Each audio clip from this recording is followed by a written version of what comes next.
que él propuso la hoja en blanco y que si el proyecto es rechazado, se vuelve a la hoja en blanco. Esas son las reglas, le dijeron. Lo otro sería tramposo.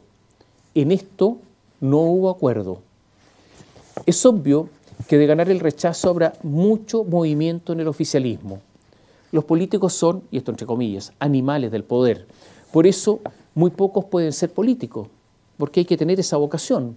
Los políticos huelen sangre y cuando hay un herido significa que dejó espacios de poder que se pueden ocupar.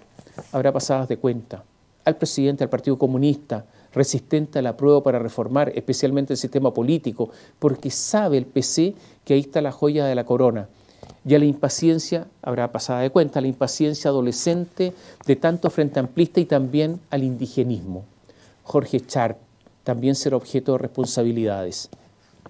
Y si bien el oficialismo ha intentado dar una señal de unidad al cerrar la campaña juntos en un acto multitudinario en el centro de Santiago, pese a que está formado por dos coaliciones, ¿no es cierto?, la izquierda pura y dura del Frente Amplio y el Partido Comunista y la del llamado socialismo democrático, el Partido Socialista, el PPD y los radicales, lo cierto es que las divisiones, pese a todo esto, existen. Es verdad que van a esperar los resultados juntos, dando una señal de unidad, pero es un hecho de la causa que si hay derrota, se le endosará al Partido Comunista y al Frente Amplio y buscarán un reequilibrio al interior del gobierno con más cargos y más presencia fuerte del socialismo democrático, Partido Socialista, PPD, en el comité político. Gabriel Boric deberá tener en el corazón del gobierno a los representantes de los denostados 30 años. Gane o pierda el plebiscito, el presidente Gabriel Boric debe modificar el gabinete. Y si pierde, esa modificación, que será además muy rápida, es cosa de días, deberá reflejar lo que se viene. Y tiene dos posibilidades: atrincherarse con los suyos para inmolarse, morir con las botas puestas, y la otra es entender que perdió y que debe ampliar su base electoral y trasladarse para el centro político. Esta vez, eso sí, deberá ser en serio y no con la actuación de la segunda vuelta, esa del Boris II, que nunca fue Boris II. Esto le va a significar, claro, a Boric la acusación de amarillo, traidor, le va a significar perder amigos de ruta y posiblemente alejarse del compañero de ruta que ha sido el Partido Comunista, porque las diferencias con el PC no son tanto ideológicas, sino generacionales, de tiempo, de estilo. Por eso, como es generacional, Camila Vallejo, Carlos Cariola podrían estar en el Frente Amplio. El Partido Comunista tiene miedo a que surja algo, alguna organización más a la izquierda que ellos y perder esa hegemonía. De ahí que un Boric más al centro puede acarrear la ida del Partido Comunista al gobierno, aunque algunos dicen que son tantos los cargos de gobierno y sus consecuentes privilegios que eso no ocurrirá, que el Partido Comunista se va a quedar al interior del Ejecutivo. En la democracia cristiana, un partido ahora venido a menos, las aguas están muy turbulentas. Ocurre que los senadores Jimena Rincón, Matías Walker, Iván Flores, el jefe de bancada de los diputados de la ADC, Erika Aedo, el expresidente Eduardo Frei, el único convencional constituyente Fuad Chaín y muchos más están por el rechazo. Es un partido totalmente quebrado. De ganar el rechazo, la posición de una directiva débil, liderada por Felipe Del Pin, a quien casi nadie conoce, casi nadie tiene el agrado de conocer, será insostenible. Del Pin deberá renunciar. Esta es otra preocupación para Boric, porque si quiere ampliar su base electoral, ¿con quién negocia en la ADC? Hay un dato, la ADC del apruebo y la del rechazo estarán separados la noche del plebiscito, porque ahí en la ADC es imposible el maquillaje. La grieta en el muro de la ADC no se puede empastar, no se puede camuflar. Habrá noche de cuchillos largos. Proboste tiembla ante la victoria posible de Rincón. Y todo lo que hemos dicho no tiene mayor valor si no consideramos la situación económica. Muchos miran a Mario Marcel y ya se preguntan si no tiene más una vocación de contador que de economista jefe del gobierno. Lo de la reforma tributaria es una demostración, es una reforma recaudatoria, pero sin incentivo a la inversión y al crecimiento. Antes de presentarla, ya la está arreglando porque venía con fallas de fábrica.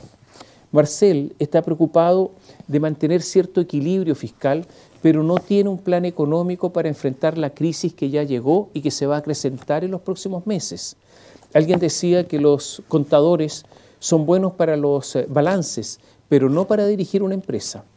Lo peor es que cuando ha habido preguntas, por ejemplo, si la crisis va a obligar en algún momento a sacar a Marcel por su desgaste político, la respuesta es que no hay otro. El asunto tiene un cierto patetismo. Hay que agregar que el presidente o al presidente, hay otro problema, al presidente no le interesa la economía, no siente vocación por ella, no desea saber ni siquiera sus rudimentos más básicos. Grave en una crisis. Los últimos datos conocidos son muy malos. Casi en forma inadvertida pasó la noticia de que el Banco Central había adquirido una línea de crédito de cerca de 18.000 millones de dólares con el Fondo Monetario Internacional. La cosa está mala y hay que tener plata disponible prestada porque aquí queda poca. El último IMASEC, que mide el crecimiento, fue de un 1%. Será seguramente el último IMASEC positivo. Se vienen muchos meses de decrecimiento, de contracción. Posiblemente vamos a tener un año en que mes a mes el país se va a estar contrayendo, disminuyendo su actividad. No hay bases para crecer. Ya se nota, por ejemplo, en el mercado laboral, en que se abandonaron las esperanzas de volver al empleo prepandemia. El sector público se ha visto ampliado en 8.200 personas, que nadie sabe cómo se contrataron, no ha habido ningún concurso público, ni qué diablos se están haciendo. Es muy malo esto. Es posible que a costa de apretarse y apretarse el cinturón baje la inflación, pero en medio de una creciente pobreza. Es un hecho que además ha salido una enorme cantidad de capitales fuera del país, que en estos momentos no hay ahorro ni inversión. Un comité de inversiones de un banco importante son esos comités que aprueban los créditos relevantes para empresas, para personas, para inversión. Bueno, ese comité de inversiones de un banco importante está sin trabajo. Nadie está pidiendo créditos porque nadie está invirtiendo. Me refiero a ese tipo de créditos. La situación es gravísima en medio de la impavidez del ministro de Hacienda. La producción minera cayó un 6,4% anual.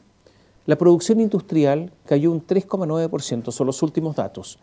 El comercio se desplomó en un 11,1%, lo que demuestra que el poder adquisitivo se está deteriorando muy rápidamente. La recaudación del IVA, que es el impuesto de mayor contribución al Estado, cayó en julio fuertemente por el apriete de cinturón. Los capitales reestructurados de empresas que quieren evitar la quiebra crecieron en un 183% respecto del año pasado. O sea, aquí están pasando cosas. Como les decía anteriormente, hay preocupación con la reforma tributaria de Marcel. De acuerdo a nuestro nivel de desarrollo, con esa reforma tributaria Chile quedaría en una posición en cuanto a contribución, a tributos, muy superior a otros en esta materia. Incluso claramente algunos dicen que se trabajaría para el Estado, sin que se sepa qué quiere hacer el Estado con la plata. No se sabe. Todo esto ocurre en medio de graves dificultades económicas de las ISAPRE, cuya caída podría arrastrar a más de alguna clínica importante.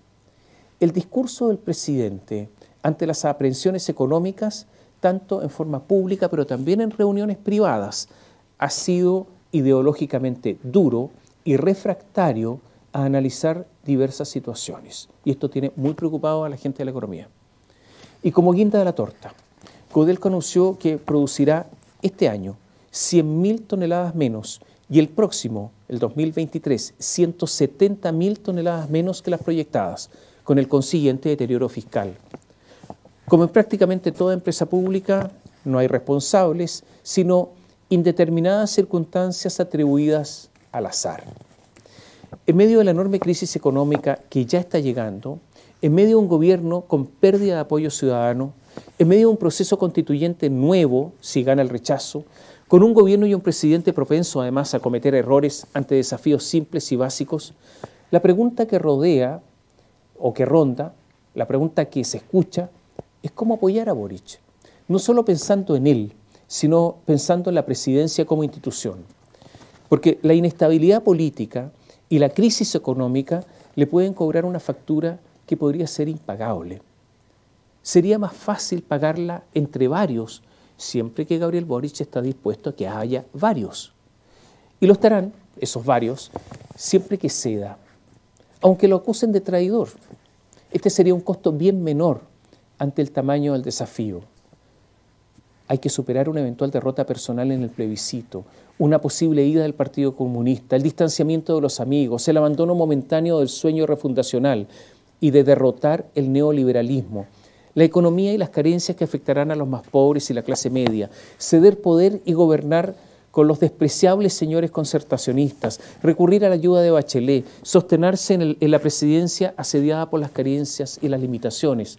Que lo acusen después de todo eso de traidor es un asunto menor ante tantos males.